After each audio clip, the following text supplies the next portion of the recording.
पंचरंगी गाय। सत्तू और उसकी पत्नी का गाय का घी बेचने का बहुत बड़ा व्यापार था। धीरे धीरे उनका व्यापार बहुत नुकसान उठा रहा था। लोग उनका घी खरीदते ही नहीं थे, क्योंकि गांव में और भी बहुत से लोगों ने गाय पाल रखी थी। उनका दूध, घी, मक्खन इत्यादि वो बाजार में बेचते थे। हर किसी को हमेशा सत्तू का सामान पसंद नहीं आने लगा। इस बात से सत्तू बहुत परेशान हो गया। एक दिन सत्तू की बेटी जब स्कूल से घर लौटी तो उसने अपने पिता से कहा, पिताजी पिताजी, कल स्कूल की फीस भरनी है, आपको ध्यान है ना? अरे बिटिया, फीस क्या? मुझे तो लगता है आगे मैं तुझे पढ़ा भी नहीं पाऊंगा, कुछ खिला भी नहीं पाऊंगा। कैसी बातें कर रहे हो आप? मैं ठीक कहता हूँ बिटिया। अरे हमारी 5 गाय है, लेकिन उसके बावजूद मेरा ना तो घी बिक रहा है, न मक्खन, न दूध। अरे पूरे गांव को एक ही व्यापार मिला था करने के लिए। तभी सत्तू की पत्नी उससे कहती है, ये कैसी बातें आप बच्ची के सामने कर रहे हो?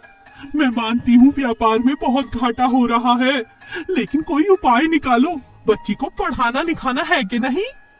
मेघा अपने माता पिता को परेशान देखकर अपने पिता से कहती है, पिताजी, हमें टीचर ने सिखाया है कि व्यापार बढ़ाने के लिए नई नई योजनाओं का होना बहुत आवश्यक है, जो लोगों को लुभाए, जो लोगों को ये बताए कि हम कुछ अलग बेच रहे हैं।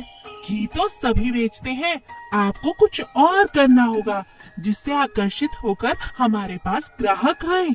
अरे ऐसा क्या करूँ, तू ही बता दे।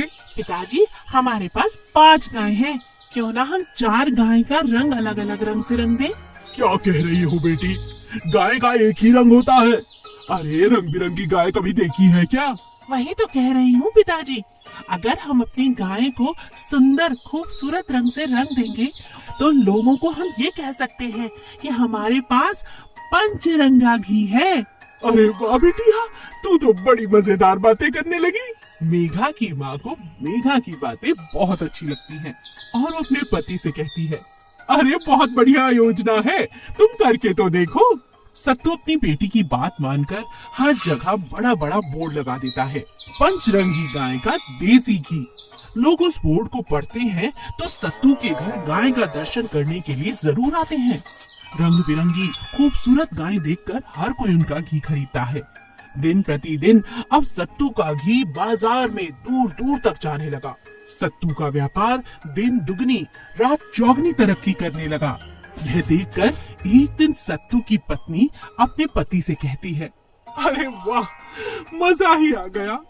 अभी तो हमने अपनी बिटिया को 8वीं कक्षा तक ही पढ़ाया है और इतना बड़ा ज्ञान दे गई हमें। देखो, मैं तो कहती हूँ इसकी पढ़ाई बंद मत करो, ये बड़ी होकर बहुत बढ़िया बिजनेस करेगी। क्यों बेटी, बिजनेस ही कहते हैं ना? हाँ अम्मा। हाँ, इस तरह मेघा की समझदारी से न केवल उसने अपने पिता का बिजनेस बढ़ाया, बल्कि अपनी समझदारी के साथ उसने अपनी पढ़ाई को भी